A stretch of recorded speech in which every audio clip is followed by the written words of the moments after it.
L'indépendance linéaire, c'est vraiment un concept fondamental en mathématiques qui est dans à peu près toutes les branches des mathématiques.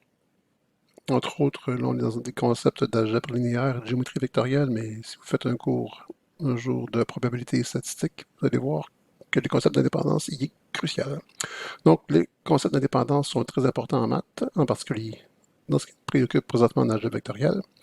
Alors, on dit qu'un ensemble de n vecteurs, V1, V2 jusqu'à Vn, est linéairement indépendant, ou que les vecteurs sont linéairement indépendants, si la seule combinaison linéaire de ce vecteur qui donne le vecteur nul est celle où tous les coefficients sont égaux à 0. Donc, je vais pouvoir dire qu'un ensemble de vecteurs est linéairement indépendant, ou que n vecteurs sont linéairement indépendants. Évidemment, si, à la base, ils doivent avoir la même dimension. Si seulement si, la seule façon d'écrire le vecteur nul, donc le vecteur 0, comme combinaison linéaire de ces n vecteurs, c'est que tous les coefficients de la combinaison linéaire soient égaux à 0. Sinon, ben, les vecteurs seront linéairement dépendants. Par exemple, donc, les vecteurs u égale 2, 3 et v égale 5, 1 sont-ils linéairement indépendants ou encore forment-ils un ensemble de vecteurs linéairement indépendants? Ben, on va regarder si on tente d'écrire le vecteur nul comme une combinaison linéaire des vecteurs u et v. Est-ce que forcément K1 égalera K2 égalera 0? Ben ici, donc on y va rapidement. Donc 2 fois K1 plus 5 fois K2 en X doivent donner la composante en X du vecteur nul qui est 0. Et en Y, 3 fois K1 plus 1 fois K2 va être égal à la composante en Y du vecteur nul qui est 0. Donc ici, on a fait le choix de multiplier la seconde équation par 5 et de soustraire nos deux équations. Donc 5 fois 3, 15, 2 moins 15, moins 13 K1. 5 moins K2 moins 5 K2, il n'y en a plus.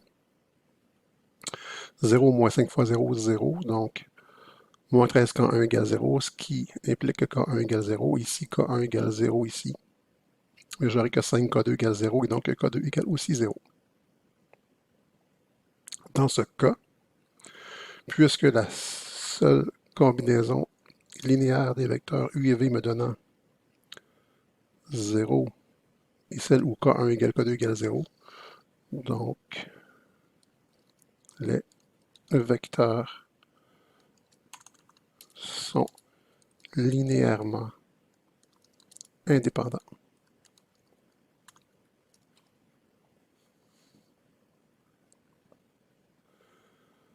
On va regarder un deuxième exemple.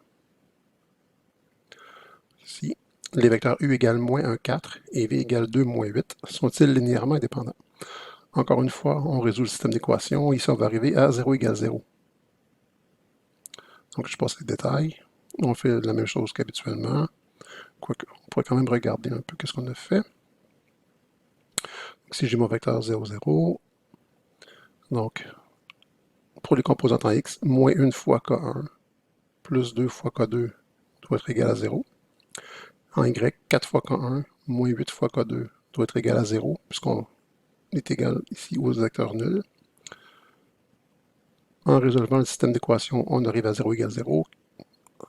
Donc, notre système possède une infinité de solutions.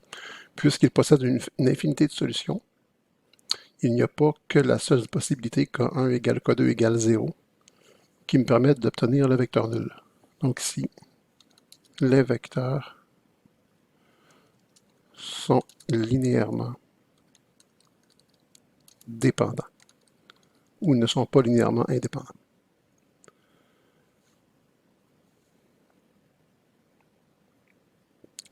Et un peu comme dans le concept de combinaison linéaire qu'on avait vu dans une autre vidéo, si on remarque ici le vecteur u et le vecteur v, mais on voit que le vecteur v, c'est 2 fois le vecteur u. C'est moins 2 fois le vecteur u. Donc moins 1 fois 2. Moins 1 fois moins 2, 2. 4 fois moins 2, moins 8. Donc encore une fois, ici, il y a un lien entre le fait de pouvoir, oui ou non, écrire une combinaison linéaire. Ici, il y a un lien aussi entre la dépendance et l'indépendance. On va formaliser un petit peu le tout par un théorème ici. Donc déjà, à la base, soit l'ensemble de m vecteurs V1, V2 jusqu'à Vm de l'espace Rn. Si m est plus grand que n, donc si mon nombre de vecteurs est supérieur à la dimension de mon espace ici, les vecteurs seront nécessairement linéairement dépendants. Donc, c'est un abus de langage de dire ce que je vais dire, mais on pourrait voir ça comme en se disant s'il y a plus de vecteurs que d'espace, il y a forcément dépendance linéaire. Petite remarque qui peut nous aider ici rapidement à savoir si des vecteurs sont linéairement dépendants ou non. Alors, deux vecteurs non nuls de R2 ou de R3 sont colinéaires ou parallèles, donc ils ont la même direction, si et seulement si ils sont linéairement dépendants. Donc, le fait d'être parallèle ou colinéaire est équivalent au fait d'être linéairement dépendant. Par exemple, ici, ce que ça implique, donc pour être dépendant, il faut être colinéaire. Et en étant colinéaire, on est dépendant.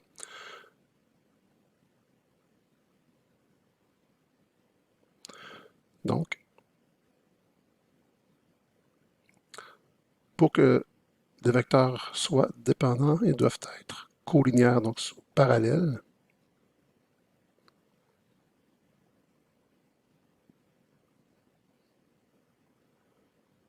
Donc, si mes vecteurs ici sont dépendants, je pourrais aussi prendre mon vecteur qui est ici et venir le mettre sur mon autre vecteur ici. Donc, avoir la même direction. Pour qu'il soit indépendant dans le plan ou dans l'espace, dans R2 ou dans R3, ces deux vecteurs ici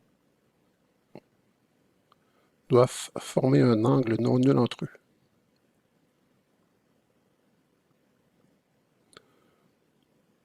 Dans ce cas-ci,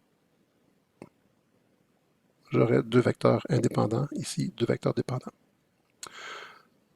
Trois vecteurs non nuls de R3 sont coplanaires, donc sur un même plan, si seulement s'ils sont linéairement dépendants.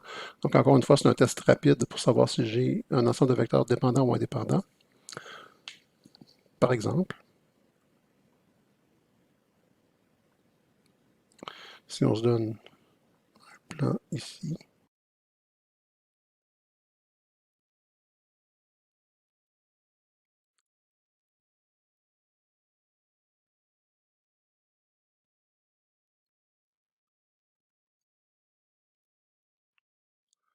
si je me donne un plan comme ça ici,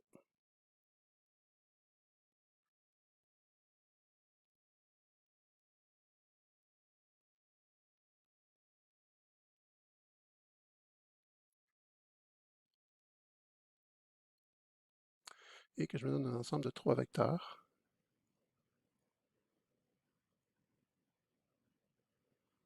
qui sont entièrement sur le plan. Donc, un premier vecteur ici, un deuxième vecteur, disons comme ça ici. Mais là, présentement, mes deux vecteurs ici sont indépendants, donc je ne peux pas écrire un en termes de l'autre. Mais si j'ajoute un troisième vecteur, puisqu'on est dans un plan, même si le plan est dans l'espace, si les vecteurs sont sur un plan, c'est l'équivalent d'être dans R2.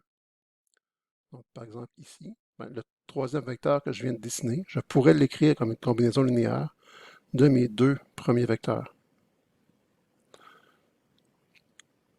Donc, dans ce cas-là, ce troisième vecteur-là dépend des deux premiers. J'ai donc un ensemble de vecteurs dépendants. Pour être indépendant, je ne dois pas avoir trois vecteurs coplanaires. Donc, dans ce cas-là, qu'est-ce qu'on va demander? Je peux quand même avoir mes deux vecteurs ici.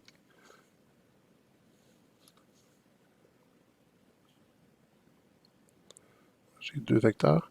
On n'est pas obligé de les mettre avec la même origine. Le troisième vecteur, donc dans l'espace, dans R3, si on veut éviter d'être coplanaire, il doit faire un angle non nul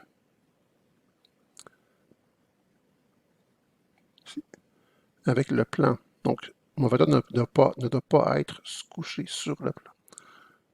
Mon troisième vecteur ici doit sortir du plan en faisant un certain angle.